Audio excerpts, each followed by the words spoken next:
Assalamualaikum, halo semua, welcome back to my video. Setelah aku sharing-sharing kemarin tentang gimana caranya kita nyiapin file presentasi di Pimnas, sekarang aku bakal kasih tips ke kalian gimana caranya kita mempresentasikan produk kita, mempresentasikan PKM kita di Pimnas. Semoga video ini bermanfaat buat kalian, terutama kalian yang lagi berjuang di Pimnas. Terus juga semoga video ini dapat membantu kelancaran kalian, kemudahan kalian, dan juga kemudahan kalian dalam mencapai media. Oke, seperti biasanya jangan lupa aku ingetin buat kalian yang belum subscribe channel aku sekarang juga karena ini gratis, dan semoga video ini selalu bermanfaat buat kalian dan kalian gak akan ketinggalan dengan video-video aku berikutnya. Nah, di Pimnas ini ada dua proses yang akan menentukan keberhasilan presentasi kalian. Yang pertama itu proses dalam meraih medali favorit, dan yang kedua proses dalam meraih medali gold, medali silver, dan medali perunggu. Untuk memperaih dua medali ini tentunya pasti ada strategi lagi, so stay tune guys. Langkah pertama yang harus kalian siapkan waktu kalian mau Pimnas, waktu kalian mau presentasi Pimnas adalah menyiapkan segala sesuatu yang dibutuhkan, entah itu filenya, entah itu sarana prasarana, entah itu mediator lainnya, pokoknya semuanya harus disiapkan waktu maksimal -1 jam sebelum kalian presentasi. Hal-hal yang kayak ruangan, terus juga laptop, charger, pokoknya kalian semuanya siapin ini pagi-pagi banget, pokoknya waktu sebelum kalian mau Pimnas, pokoknya semuanya harus ada dan udah pasti bekerja dengan baik gitu ya. Jadi jangan sampai laptop kalian atau charger kalian itu ada trouble. Pokoknya semua yang berhubungan dengan fasilitas-fasilitas ini tuh kalian pastiin jangan sampai ada keterbatasan. Pokoknya jangan sampai kalian tiba-tiba live Zoom gitu ya, karena nanti bakal ribet banget. Apalagi kalian harus di-admit dulu sama hostnya, terus kalian belum lagi kalau belum boleh lanjut presentasi gitu. Pokoknya semuanya hal-hal yang menyangkut dengan fasilitas harus kalian siapkan. Strategi yang kedua yaitu siapin latihan kalian. Pokoknya banyak-banyak latihan, karena semakin banyak latihan ya semakin mental kalian itu siap gitu ya. Untuk kita nyiapin lomba, mungkin emang ya untuk sekedar nyiapin teks, nyiapin narasi buat presentasi mah sehari juga bisa gitu ya. Tapi dalam sehari itu kalian tuh beda yang namanya kita itu hafal di luar kepala, hafal secara teks atau hafal secara nalar, secara konsep gitu ya. Jadi semakin kita itu latihan, semakin habit kita terbentuk untuk latihan, terus kita semakin mengingat-ingat semua program-program kita. Pokoknya semakin kita banyak latihan ya semakin konsep dari PKM kita itu terbentuk di otak kita gitu. Jadi ketika kita dapat pertanyaan ya kita itu bisa menjawab dengan jelas, dengan benar, karena kita sudah paham dengan apa yang akan kita sampaikan. Nah, biasanya kalau misalnya nih kita Pimnasnya ya, kalau Pimnasnya daring gitu ya, tapi kalau kita Pimnasnya itu luring, kita bakal ngeliat orang-orang yang mentalnya udah siap itu pasti ya kelihatan banget mereka itu latihan juga pasti oke, berdoa oke, pokoknya mereka udah mempersiapkan sebaik mungkin gitu. Jadi semakin kita sering latihan, entah itu latihan presentasi kita sama tim kita, sama dosen pendamping, atau kita coba minta reviewer dari mana gitu buat kayak Q&A, latihan Q&A dengan juri Pimnas gitu ya, semakin mental kita siap juga, semakin kita siap untuk bertempur di medan Pimnas.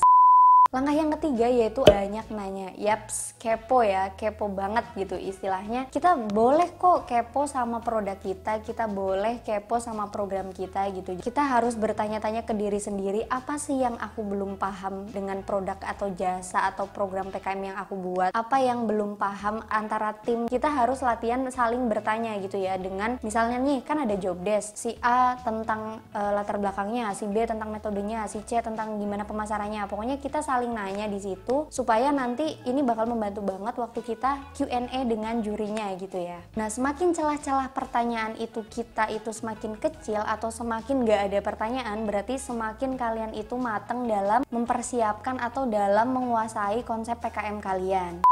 Langkah keempat yaitu bagi job desk timnya. Jadi jangan egois ya, karena di sini PKM itu kan tim. Jadi kalian harus saling percaya, harus saling membantu di tim. Dan kalau bisa setiap tim itu kan pasti ada aja kurangnya gitu ya. Kayak misal ada aspek kewirausahaan, terus juga ada aspek keilmiahan. Kan pasti kita itu kadang hanya, pokoknya kemampuan kita terbatas gitu ya. Jadi kita hanya tahu salah satu bidang aja, salah satu ilmu aja gitu. Kalian nggak apa-apa kayak gitu. Kalian bagi-bagi aja. Misalnya ada yang fokus untuk kewirausahaannya, ada yang fokus untuk bagian keilmiahannya, ada yang fokus untuk pemasarannya gitu, supaya nanti kalau ditanya sama reviewer ya kalian masing-masing bisa jawab. Tapi jangan lupa semua bidang ini kalian itu cukup tahu aja gitu ya, cukup kalian paham konsepnya kayak gimana, supaya nanti kalau ada yang tiba-tiba live zoom dari presentasi, jadi kalian bisa handle, kalian bisa tutup waktu kalian tanya. Jangan lupa kalau kalian presentasi, kalian bisa nih atur, pokoknya kalian harus tahu kemampuan masing-masing anggota. Kalau misalnya emang yang mumpuni untuk presentasi itu 1 atau 2 orang, ya nggak apa-apa 1-2 orang aja untuk presentasi. Tapi kalau semuanya itu dirasa mampu, ya nggak apa-apa semuanya presentasi. Ini tergantung dari kapasitas dari masing-masing anggota kalian. Oke, kalau presentasi itu bolehlah 1-2 aja perwakilan gitu ya, tapi untuk Q&A atau tanya jawab ketika kalian udah di sesi tanya jawab, kalau bisa semuanya itu menjawab. Kenapa? Karena pengalaman ya dari aku dulu, ada suatu tim yang dia itu ada beberapa orang yang pasif gitu ya, jadi kelihatan pasif, alhasil kan di situ ada 3 reviewer gitu ya waktu itu. Satu reviewer itu menunjuk, benar-benar menunjuk secara tiba-tiba, coba mas ini atau mbak ini gimana caranya ini gitu. Jangan sampai itu terjadi ya, karena itu bakal membuat panik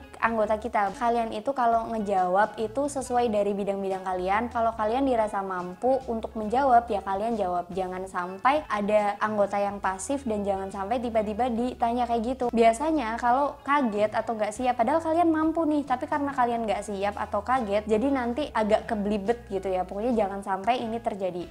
Untuk langkah terakhir dan yang paling utama adalah doa. Oke, perbanyak doa ya. Ya kita tahu kita itu hanya makhluk Tuhan dan kita itu sebenarnya nggak bisa apa-apa tanpa Tuhan kita. Kita nggak bisa presentasi kayak sekarang, kita nggak bisa ngomong, kita nggak bisa mikir, kita nggak bisa berpikir sesuatu kalau nggak diciptain rasa karsa. Semua yang akan kita lakukan kita harus dasari dengan doa. Kalau Tuhan kita nggak berkehendak ya kita nggak akan bisa gitu. Jadi supaya Tuhan kalian juga mendengar apa permohonan kalian, apa keinginan kalian, dan apa yang kalian butuhkan. Satu lagi untuk umat Islam nih, jangan lupa perbanyak sholawat, karena waktu itu aku emang persiapan juga, maksudnya kadang kan yang namanya manusia gitu ya, banyak urusan, banyak organisasi, banyak arjen sesuatu yang hal yang nggak terduga gitu. Banyak sholawat, karena sholawat itu kalau menurutku itu membantu banget, karena di saat kita persiapannya mungkin ada banyak sekali kekurangannya, tapi dengan sholawat kita insya Allah bisa diberikan kemudahan gitulah. Terus juga jangan lupa doa Nabi Musa, karena ini manjur banget pokoknya. Ini akan memudahkan kita untuk menyampaikan apa yang kita maksud ke reviewer, dan insya Allah reviewer juga bakal paham apa yang kita sampaikan. Oh ya, untuk tambahan, untuk yang kategori presentasi yang favorit nih, ini nggak perlu muluk-muluk ya sebenarnya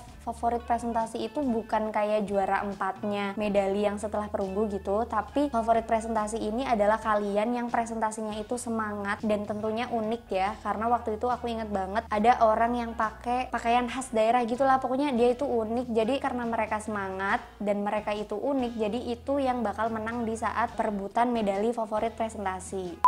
So, itu dia video dari aku. Semoga strategi-strateginya bisa bermanfaat dan memudahkan kalian untuk sampai ke medali PIMNAS, untuk sampai ke tahap dimana kalian dapat kejuaraan di PIMNAS, karena ini bakal bermanfaat banget. Aku yakin banget ketika kalian dapat medal juga pasti ada kebermanfaatan lainnya yang bakal kalian dapetin. Jangan lupa untuk lihat presentasi contoh di PIMNAS tahun kemarin ya. Nanti juga aku bakal kasih link di description box, jadi kalian tinggal klik aja untuk kayak PKP 2 dulu, terus juga PIMNAS kayak gimana presentasinya, tanya jawabnya kayak gimana. Nanti juga bakal aku tetap semangat. Pokoknya aku tahu untuk menjalanin PKM itu emang sangat amat melelahkan dan capek gitu ya, tapi it's okay, nggak apa-apa. Yang namanya kebermanfaatan, yang namanya hal-hal baik itu emang harus diperjuangkan. Jadi jangan sampai kalian menyerah padahal kalian udah sampai di tahap ini. Kalian keren banget udah di tahap ini, dan semoga Allah selalu mudahkan urusan kalian.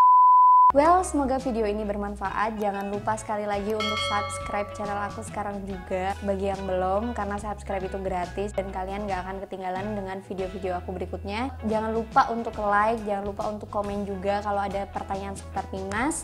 Wassalamualaikum, see you.